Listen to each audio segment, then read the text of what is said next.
कुंभ मेला दुनिया का सबसे बड़ा आयोजन है। आज ये बताया जा रहा है 40 करोड़ लोग आएंगे। भारत और चीन को छोड़ के दुनिया में कोई तीसरा देश नहीं जिसकी आबादी 40 करोड़। चांद और सूरज देख के तो फिर भी कई धर्म मिल जाएंगे जो अपना त्योहार मनाते हैं, पर जुपिटर की 12 साल की साइकिल के ऊपर त्योहार मनाने वाला यह दुनिया का इकलौता पर्व है। लोगों से पूछना चाहता हूं, कितने गैर ईसाई वेटिकन की यात्रा में जाना चाहते हैं, कितने गैर मुस्लिम मक्का की यात्रा में जाना चाहते हैं। और नाविका जी उससे बड़ी बात है, वो आते हैं, श्रद्धा से रहते हैं और कोई उनसे नहीं कहता तुम हिंदू बन जाओ। अगर खुदा ना खास्ता कोई ये कह दे कि मुझे मक्का मदीना या मदीना मुनव्वर की यात्रा करनी है तो फटक आ जाएगा, कन्वर्ट हो जाओ जनाब। आप सभी का स्वागत है मेरे YouTube चैनल सनातनी श्रीका में। आज की वीडियो में हम देखने वाले हैं क्या अखिलेश यादव योगी आदित्यनाथ जी के आवास की खुदवाना क्यों चाहते हैं। साथ ही हम ये देखेंगे कि महाकुंभ जो लगभग 2 हफ्तों बाद होने वाला है, तो इसको लेकर जो उसके निमंत्रण को लेकर अखिलेश यादव क्यों चिढ़े हुए हैं। आज इस सब्जेक्ट पे हम बात करने वाले हैं। यहाँ पर अनुराग भदौरिया को समझाने का प्रयास किया सुधांशु त्रिवेदी जी ने अपने अंदाज में, साथ ही फैक्ट को रखने के साथ साथ। तो इस वीडियो में आप बने रहिएगा, वीडियो बहुत ही इंटरेस्टिंग है। साथ ही इस वीडियो में को देखने के बाद हमें बहुत कुछ सीखने को भी मिलेगा फ्रेंड्स। तो चलिए शुरू करते हैं आज का डिबेट वीडियो। खोदने की बात से दिक्कत, कुंभ से दिक्कत, राम मंदिर की प्राण प्रतिष्ठा से दिक्कत। सुधांशु त्रिवेदी, आज सही सवालों के सही जवाब क्यों नहीं आ रहे? नाविका जी, जो लोग राम मंदिर के न्योते के ऊपर नहीं गए वो तो अलग बात है। जिन्होंने लिख के दिया कि हम राम मंदिर में नहीं जाएंगे, ये कोई लिख के नहीं देता। अगर आपको घर की बेटी की शादी में कोई बुलाया, आप जाए ना जाए अलग बात है, आप लिख के नहीं देते मैं नहीं आऊंगा। मगर ये लोग वो हैं जो 3 पीढ़ी बाबर की कब्र पे जाके सिजदा किए। 1959 जवाहरलाल नेहरू ने जाके काबुल में बाबर की कब्र पे माथा टेका है। 1968 में इंदिरा गांधी ने, 2005 में राहुल गांधी अलॉन्ग विद मनमोहन सिंह। मैं पूछना चाहता हूं किसने न्योता दिया था?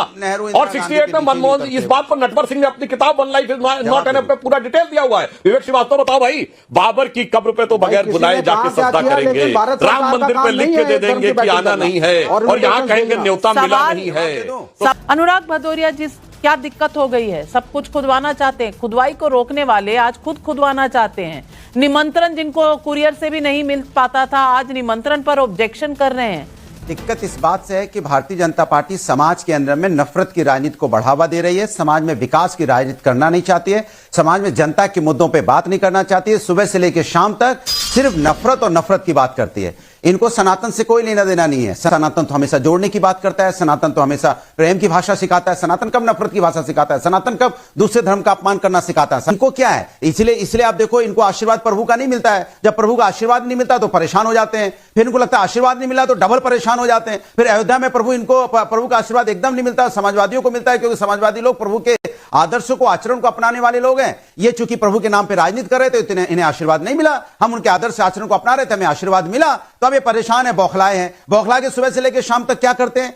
कभी संभल में चले जाएंगे, कभी मस्जिद में मंदिर खोजने लग जाते हैं। अरे भाई, आप मस्जिद में तो मंदिर खोज रहे हो, लेकिन आप देश को कहां ले जाना चाहते हो? आप, ये सबका इस देश में उतना ही अधिकार है। तभी बाबा साहब ने यहां संविधान बनाया, जो सभी को अधिकार है, बराबर का अधिकार है। हर व्यक्ति को बराबर का अधिकार है। हर धर्म के लोगों को बराबर का अधिकार है। हर बोली भाषा के लोगों को बराबर का अधिकार है। हर किसी को अपनी संस्कृति और संस्कार मनाने का अधिकार है। एक नहीं देखना, तो संस्कृति ही तो मनाई जा रही है महाकुंभ में। अब आप कह रहे हैं उसमें निमंत्रण मत भेजो।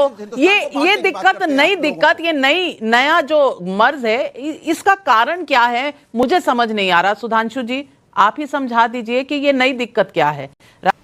देखिए, मैं दोनों बातों का जवाब दूंगा। पहले 1-2 लाइन में मैं भदौरिया जी की बात का जवाब दे देना चाहता हूं। दिक्कत इनको यह है कि आज से 12 साल पहले जब महाकुंभ हुआ था, तब अखिलेश जी की सरकार थी। और मैं दर्शकों को बताना चाहता हूं, इस पूरे मेला के आयोजन का अध्यक्ष कौन था? आजम खां। ये लोग बताने की कोशिश करते हैं ना कि दूसरे धर्म वाले को नहीं करते। और आजम खां कौन? कोई आलिम, फाजिल, जहीन, नफासत वाला मुस्लिम नहीं, जिनके बारे में यह आरोप है कि उन्होंने 1990 में भारत माता को डायन कहा, जिनके बारे में यह आरोप है कि उन्होंने बाबरी मस्जिद के लिए क्या क्या बोला था। और अनुराग भदौरिया जी, जिन्होंने 6 सितंबर 2016 को हज हाउस के उद्घाटन के समय बाबा साहब अंबेडकर को भूमाफिया की संज्ञा दी थी। 6 सितंबर 2016, टाइम, प्लेस और डेट के साथ बोल रहा हूं।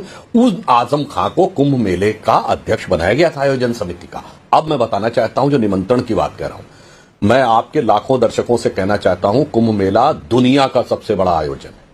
आज ये बताया जा रहा है 40 करोड़ लोग आएंगे। भारत और चीन को छोड़ के दुनिया में कोई तीसरा देश नहीं जिसकी आबादी 40 करोड़। मौनी अमावस्या वाले दिन उम्मीद है कि 4 करोड़ से ऊपर लोग हो सकते हैं। दुनिया में 75% देश हैं जिनकी आबादी 4 करोड़ नहीं है। और सोचिए ये कैसे आते हैं? ये आयोजन में इतना आदमी आता कैसे? Without any invitation. जिसकी आस्था होती है उसे इनविटेशन नहीं चाहिए, without any advertisement, without any persuasion. यहां में बड़े से बड़े नेता के कार्यक्रम में 4 करोड़ की भीड़ नहीं जुटती। और मैं एक और बात कहना चाहता हूं नाविका जी, यह दुनिया का एकमात्र आयोजन है जो बृहस्पति ग्रह की सर्किल पे होता है।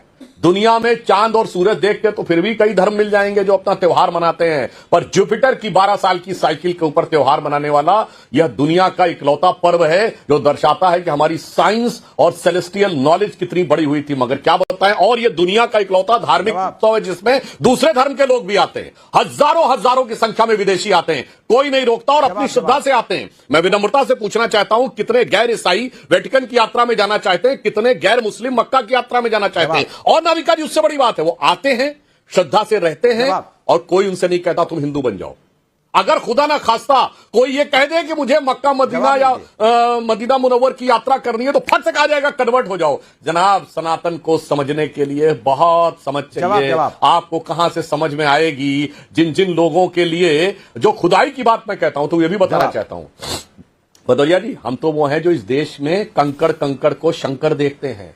याद है, इतना आदर, इंसान तो क्या पत्थर भी पूजे जाते हैं, इतना सम्मान की नदियों को जहां माता कह के बुलाते हैं। कहां समझ पाएंगे आप तो जिस भावना से, जिस दूषित भावना से कह रहे थे कि वहां पे शिवलिंग है, वो शिवलिंग का भी अपमान है, संवैधानिक पद पर मुख्यमंत्री आवास का भी अपमान है। अब अच्छा सुधांशु, ये बताइए, कुंभ मेला जो हो रहा है, ये तो ऐसा तो नहीं कि भारतीय जनता पार्टी ने कुंभ मेला शुरू किया, कुंभ का आविष्कार किया, ऐसा तो नहीं है ना। कुंभ तो पहले अर्धकुंभ होता था, फिर अर्धकुंभ की जगह कुंभ हो गया, फिर महाकुंभ हो गया। समाजवादी पार्टी की सरकार में कुंभ मेला हुआ, महाकुंभ मेला हुआ, और हमने किसको आयोजक का अध्यक्ष बनाया?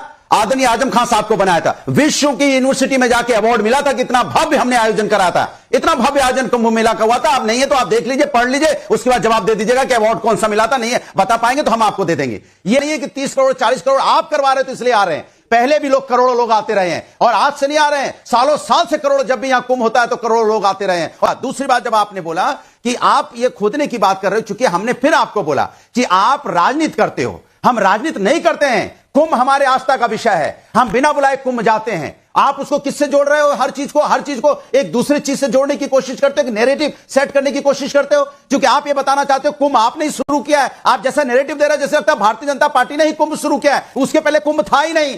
आपके अंदर आस्था होती तो आप मेरे साथ कहते, ऐसा कोई घर नहीं है जहां मंदिर अगर योगी आदित्यनाथ और मोदी करें तो ये हो जाता है टोटल राजनीति। सुधांशु त्रिवेदी जी इसका जवाब भी दें, लेकिन एक छोटा सा फैक्ट, क्योंकि शो फैक्ट्स का है, तो ये भी बता दूं कि आपने 2013 में महाकुंभ की एक बात की, तो 2013 की कैग रिपोर्ट कह रही है महाकुंभ में 60% तैयारियां अधूरी रह गई।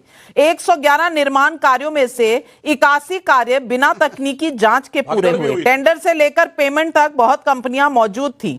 ट्रैफिक पुलिस और फायर ब्रिगेड के कर्मचारियों की तैनाती में कमी थी। ये अंशु जी जवाब दीजिए। भदौरिया जी ने कहा, इन्होंने खुद कबूल किया कि आजम खां को आयोजन समिति का अध्यक्ष बनाया। मैं पूछना चाहता हूं, प्रोफेसर राम गोपाल जैसे इतने पढ़े लिखे विद्वान व्यक्ति को क्यों नहीं बनाया? शिवपाल जी तो मुलायम सिंह जी के भाई थे, उनको क्यों नहीं बनाया? मुलायम सिंह जी खुद बन सकते थे, उनको क्यों नहीं बनाया? आज आपने नेता प्रतिपक्ष बना रखा है माता प्रसाद पांडे जी, उनको क्यों नहीं बनाया? यह दर्शाता है कि आजम खां को बनाने के पीछे मानसिकता क्या थी। और एक बात बहुत अच्छी बोली भदौरिया जी ने, हम कब कह रहे हैं कि हो रहा है? हजारों सालों से कुंभ होता आ रहा है, हजारों सालों से, और क्यों हो रहा है, कैसे हो रहा है, यह भी बताना चाहता हूं। इन्होंने अनजाने में जो बात कही है, यह प्रयागराज का कुंभ जो है, यह हम उज्जैन, नासिक और हरिद्वार तीरों में होता, अगला कुंभ उज्जैन में होगा। जानते हैं, जब प्रयागराज में होता है तो वृष पे गुरु होता है, जब उज्जैन में होगा 3 साल के बाद तो सिंह पे गुरु होगा, इसलिए उसको सिंहस्थ कहते हैं। और जब वृष पे चंद्रमा होगा और मकर पे सूर्य होगा। अरे मेरे भाई, मैं चैलेंज करके पूछता हूं, हजारों साल पहले जो कहते थे धरती चपटी है, जो कहते थे धरती स्थिर है, जो कहते थे सूर्य पृथ्वी के चारों ओर घूमता है, इसके लिए फांसियां दे रहे थे गैलीलियो को। आपने खुद कबूला है हजारों साल से आ रहा, मगर उसके बाद भी आपको इस धर्म में विज्ञान नजर नहीं आता है, इसमें भेदभाव नजर आता है। अपनी आंखें खोल के देखो। और मैं दर्शकों के लिए भी कहना चाहता हूं, वेन सॉन्ग एक यात्री था 640 के आसपास आया है हर्षवर्धन के समय में। उसने प्रयाग में जाकर प्रयाग के महामोक्ष परिषद में इस प्रयाग का उल्लेख किया है कि हर्षवर्धन ने अपने सारे आभूषण दान कर दिए, कपड़े दान कर दिए, और उसने कहा लोग इस कदर आके डुबकी लगाते थे, और इतना ही नहीं, उनको देखकर बंदर डुबकी लगाने लगते थे, इतनी भारी संख्या में लोग आस्था में आते थे। यह डॉक्यूमेंट्री एविडेंस है 1400 साल पहले का। दुनिया में किसी कार्यक्रम का डॉक्यूमेंट्री एविडेंस एक फॉरेनर के द्वारा नहीं है, किसी संघी भाजपाई ने नहीं लिखा मेरे भाई। इसीलिए समझ में आता है कि क्या हो रहा है। हमने सिर्फ उसको एक सम्मान, स्वाभिमान का स्थान दिया है। आपके लिए हिकारत का स्थान था, इसीलिए आजम खान को आपने अध्यक्ष बनाया था। चांडक का मुंबई से सवाल है। नाविका जी, भदौरिया जी ने अभी कहा कि हमने आजम खान को कुंभ मेले का चीफ बनाया था, तो फिर वक्फ बोर्ड में नॉन मुस्लिम के होने का इतना विरोध क्यों कर रहे हैं? भदौरिया जी जवाब दीजिए। देखिए, हम समाजवादी लोग संविधान पे चलने वाले लोग हैं। धर्म, हमने कहा ना, हम लोग धर्म, ये भारतीय जनता पार्टी धर्म को बांटना चाहती है। हम सनातनी हैं ना, किसी हिंदू को बना देंगे, मानने वाले लोग हैं। वक्फ बोर्ड में हिंदू को बना देंगे। अरे पूरी बात तो सुन लीजिए। आजम खान, अरे आप क्यों बैटिंग कर रहे हैं बीजेपी की? भाई सवाल है पब्लिक का, बीजेपी की तरफ से मत बोलिए ना। सवाल है पब्लिक का, और मरते दम तक पब्लिक के सवालों को पूछती रहूंगी, आपको सही लगे या ना लगे। बोला कि मेरी आस्था का विषय, हमने तो 2013 में इतना भव्य कुंभ करवाया था, महाकुंभ करवाया था, हमें विदेश में इसके लिए हम लोग को सराहना किया गया, हमें अवार्ड दिया गया, और हम ये बताना चाहते हैं कि 45 लोग मर गए थे। हमने आजम खान साहब को 45 लोग स्टैम्पीड में मर गए थे, महाकुंभ हुआ, और आपने भव्य करा दिया कि यहाँ पे हर व्यक्ति हर धर्म का सम्मान करता है। कुछ और सवाल। मुकेश चौधरी का जयपुर से सवाल है। चलिए मान लिया कि यूपी सरकार कोई काम नहीं कर रही, आपकी तो अच्छी सरकार थी ना। 2013 में भगदड़ में मारे गए लोगों की मौत का जिम्मेदार कौन था? उसकी जांच में क्या निकला, बताइए, जवाब दीजिए अनुराग भदौरिया जी।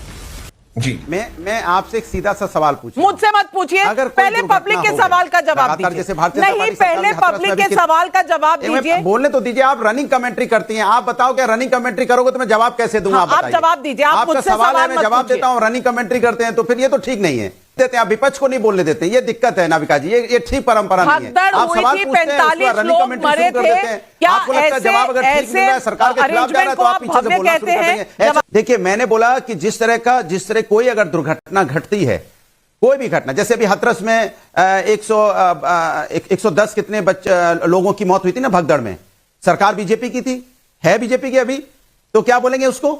क्या बोला जाए? भाई कोई भी दुर्घटना होती है, आप उसको हर चीज से जोड़ना शुरू कर देते हैं।